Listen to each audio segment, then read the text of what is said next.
Je vous sers un petit peu d'eau, Madame Ménage. Depuis quelques jours, le personnel soignant de cette maison de retraite teste un tout nouveau dispositif pour veiller à ce que ses résidents s'hydratent correctement. Avec ce verre, on sait exactement la quantité d'eau ingérée. Le verre comptabilise la quantité d'eau que j'ai versée dedans. Et après, chaque fois que la résidente va boire, il va comptabiliser l'eau bue et l'eau qui est restée. Les données sont recueillies tous les jours. Le personnel peut ainsi voir si la résidente a assez bu ou pas. Et avec ce verre connecté, impossible de tricher.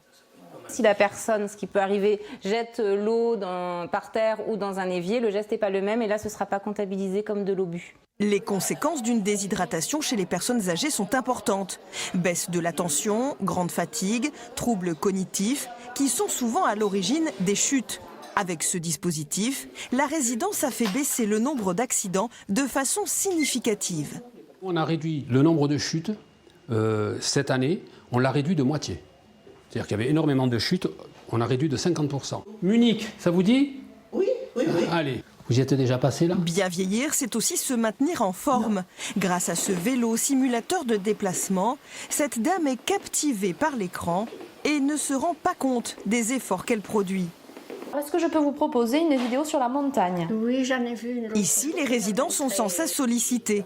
Et aujourd'hui, Michel a accepté de tester le casque de réalité virtuelle. Mais c'est skieur, il passe à côté, là. Mais je pourrais marcher dans la neige, en vrai. Ouais. Mais c'est fabuleux, cet engin. Ces séances d'une dizaine de minutes permettent de réduire le stress des personnes âgées, souvent très anxieuses.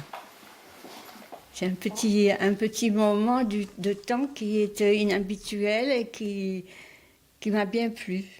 On prend la tension avant et le pouls et on la prend en fin de séance, et ce qui nous permet de comparer, de mesurer l'écart.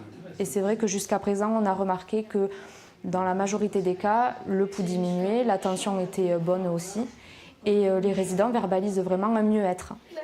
Des immersions qui font aussi baisser la prise d'antidépresseurs, car les plus de 80 ans ont des traitements lourds, 10 médicaments par jour en moyenne. Tous ces dispositifs sont encore en phase de test, mais les résultats sont tellement concluants qu'une quarantaine de maisons de retraite en France devraient bientôt être équipées des mêmes outils technologiques.